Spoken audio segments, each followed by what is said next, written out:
आज मुख्यमंत्री डॉक्टर मोहन यादव जी की अध्यक्षता में कैबिनेट की बैठक संपन्न हुई है। इसमें कई महत्वपूर्ण निर्णय लिए गए हैं। जैसा कि आप जानते हैं कि 13 नवंबर इंदौर में एमपी टेक ग्रोथ कॉन्क्लेव का आयोजन बहुत ही सफलतापूर्वक संपन्न हुआ है। स्पेस टेक नीति 2025 के मसौदे का भी अनावरण इसी कॉन्क्लेव में हुआ है, जिसमें IT, drone, aerospace, semiconductor, Raksha, EV, manufacturing इत्यादि क्षेत्रों में निवेश और भूमि आवंटन नीति, प्रोत्साहन इत्यादि पर बहुत ही विस्तार से चर्चा हुई। भारतीय सेना और राष्ट्रीय अंतर्राष्ट्रीय कंपनियों के प्रतिनिधियों को वहाँ पर बुलाया गया था। 1-to-1 उनसे चर्चा हुई। भारतीय सेना के मेजर कर्नल गौतम महाजन, ब्रिगेडियर धावा जैसे बड़े अधिकारी वहाँ पर उपस्थित थे। कॉन्क्लेव में निवेश और उद्योग संवर्धन के लिए 9 कंपनियों को भूमि आवंटन के लिए आशय पत्र भी जारी किए गए हैं। इस कॉन्क्लेव की समस्त गतिविधियों से 15,996 करोड़ रुपए का निवेश एवं लगभग 64,085 रोजगार के सृजन का मार्ग प्रशस्त होगा। कॉन्क्लेव में मध्य प्रदेश में निवेश और रोजगार सृजन को बढ़ावा देने की दिशा में 7 महत्वपूर्ण MOU भी साइन किए गए हैं। इसी प्रकार से स्पेस टेक नीति 2025 के मसौदे का भी अनावरण हुआ है। यह नीति राज्य को भारत की स्पेस टेक अर्थव्यवस्था में अग्रणी स्थान दिलाने की दिशा में महत्वपूर्ण पहल है, जिसके माध्यम से अंतरिक्ष प्रौद्योगिकी, स्पेस टेक्नोलॉजी, अनुसंधान, निवेश और रोजगार के नए द्वार खुलेंगे। भावांतर योजना जो शुरू की गई 13 तारीख को देवास से, उसके बहुत अच्छे परिणाम आ रहे हैं। 24/10/25 से 7/11/25 तक जो मॉडल रेट 4,020 था, वो 17/11/25 को बढ़ के 4,236 हो गया है। अब समर्थन मूल्य से मॉडल रेट का डिफरेंस जो है वो भावांतर होता है, और अभी तक 15 दिनों में 1.33 लाख किसानों को के खाते में 233 करोड़ रुपए भावांतर की राशि अंतरण की जा चुकी है। 220 से अधिक मुख्य और 80 उप मंडियों में खरीदी की जा रही है सोयाबीन की, और ये भावांतर योजना से किसानों में काफ़ी हर्ष है और उनको काफ़ी लाभ मिल रहा है। जनजाति गौरव दिवस 15 नवंबर को बड़े धूमधाम से मनाया गया।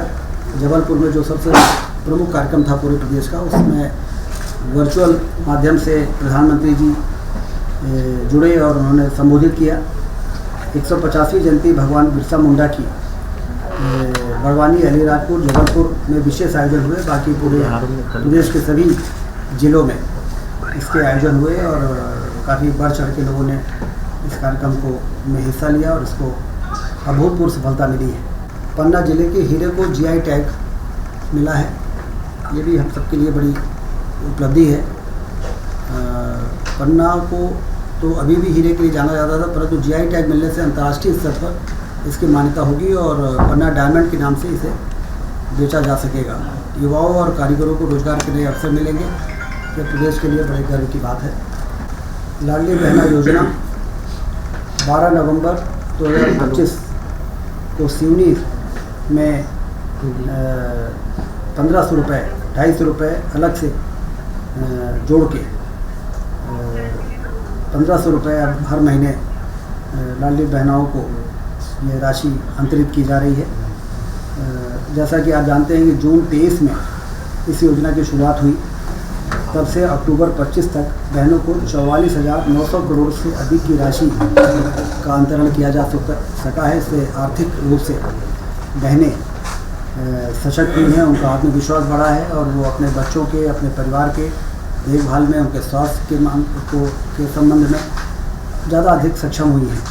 आज मुख्यमंत्री जी ने विशेष तौर से ये निर्देश दिया है कि इस राशि के अंतरण के साथ साथ उनको लंबे समय तक कैसे हम सक्षम बना सकते हैं, उनको रोजगार कैसे जोड़ सकते हैं, इसकी भी योजना संबंधित विभाग बनाए, जिससे कि उनको अपने पैरों पे लंबे समय तक खड़ा किया जा सके। कैबिनेट के जो एजेंडे प्रमुख रूप से थे, उसमें सिंचाई के लिए सोलर पंप स्थापना की जो योजना 24 जनवरी 25 को लागू हुई, प्रधानमंत्री कृषक मित्र योजना में संशोधन का एजेंडा आज कैबिनेट में था और उस संशोधन में 7.5 HP क्षमता का सोलर पंप लगाने के लिए अस्थायी विद्युत कनेक्शनधारी कृषक का अंश 10% रहेगा। शासन द्वारा 90% की सब्सिडी उनको दी जाएगी, जिससे कि जितने भी टेम्परेरी कनेक्शनधारी हैं लगभग 3 लाख हैं, जो परमानेंट कनेक्शनधारी हैं वो करीब 20 लाख से ऊपर हैं। तो केंद्र सरकार की सब्सिडी का जो सीमा है उस सीमा तक हम कृषकों को धीरे धीरे सोलर पंप में ट्रांसफ़र करेंगे और केंद्र सरकार से भी लगातार ये मांग करेंगे कि आप उस सीमा को बढ़ाते जाएं, जिससे जल्दी से जल्दी हम सारे टेम्परेरी कनेक्शनधारी और फिर परमानेंट कनेक्शनधारी को हम सोलर से ये जो इलेक्ट्रिक पंप से सोलर में शिफ्ट कर सकें, जिससे कि लाइन लॉस और सब्सिडी के जो बोझ आता है और उससे भी मुक्ति मिले और किसान भी क्वालिटी की बिजली आसानी से अपने स्तर पर प्राप्त कर सके सोलर के द्वारा। 3 व 5 HP के जो अस्थायी विद्युत कनेक्शनधारी हैं को एक क्षमता अधिक यथा 5 या 7.5 HP सोलर पंप प्राप्त करने के लिए विकल्प दिया जाएगा। तो 3 HP वालों को 5 HP का सोलर पंप और 5 HP के जो इलेक्ट्रिक पंपधारी हैं उनको 7.5 HP का भी सोलर पंप यदि लगाना चाहें तो उनको वो सुविधा उपलब्ध कराई जाएगी। यह संशोधन आज के कैबिनेट के इस एजेंडे में लाया गया है। एक बड़ा बहुत ही महत्वपूर्ण निर्णय हुआ है। मिशन वात्सल्य योजना अंतर्गत गैर संस्थागत सेवा यथा स्पॉन्सरशिप, फॉस्टर केयर और आफ्टर केयर जो बच्चे इस प्रकार के हैं, जैसे विधवा, तलाकशुदा या परित्यक्ता माता के जो बच्चे होते हैं, अनाथ एवं विस्तारित परिवार के साथ निवासरत बच्चे, असाध्य बीमारी से पीड़ित माता पिता के बच्चे, इस प्रकार से जो बच्चे हैं लगभग 33,346 बच्चे, उनको प्रतिमाह 4,000 रुपये दिया जाएगा। केंद्र सरकार 60% इसमें का अंश रहेगा और राज्य का 40%। टोटल 1,022 करोड़ की वित्तीय व्यय का ये प्रस्ताव था।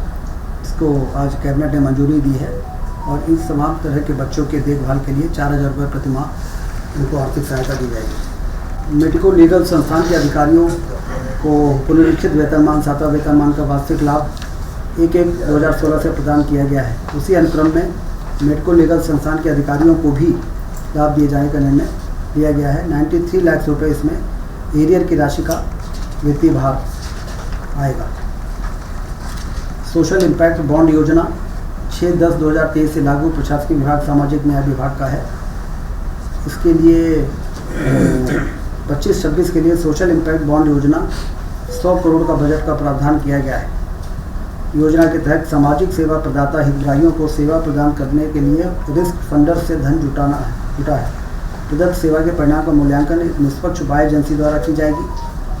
सोशल स्टॉक एक्सचेंज संपूर्ण कार्य को संपादित करने के लिए एक कॉमन प्लेटफॉर्म के रूप में कार्य करता है और विभिन्न सामाजिक उद्देश्यों के कम करने वाले नॉट फॉर प्रॉफिट संस्थानों को रिस्क फंडर्स धन जुटाने में सक्षम बनाता है। इसका भी अनुमोदन किया गया है। नवगठित जिला विधिक सेवा प्राधिकरण आगर मालवा हेतु नवीन पदों का सृजन। विधिक सेवा प्राधिकरण का के लिए जो आवश्यक नवीन पद हैं उसकी भी स्वीकृति की गई है 9 नवीन पदों की और इसमें 59.42 लाख रुपए का वित्तीय भार आएगा। प्रदेश के 12 जिलों में 50 बिस्तरीय आयुष चिकित्सालय एवं बड़वानी के 30 बिस्तरीय आयुष चिकित्सालय के संचालन के लिए नवीन पदों का सृजन किया गया। ये बहुत ही महत्वपूर्ण निर्णय हुआ है। आयुष चिकित्सा को प्रोत्साहित करने के लिए, बढ़ावा देने के लिए अब भोपाल, इंदौर, नरसिंहपुर, मंडलेश्वर, बालाघाट, गुना, भिंड, सीहोर, पन्ना, श्योपुर, अमरकंटक, सुजालपुर में 50 बिस्तर के आयुष चिकित्सालय बनाए जाएंगे और बड़वानी के 30 बिस्तरीय आयुष चिकित्सालय के संचालन के लिए 373 नवीन पदों का सृजन किया गया है।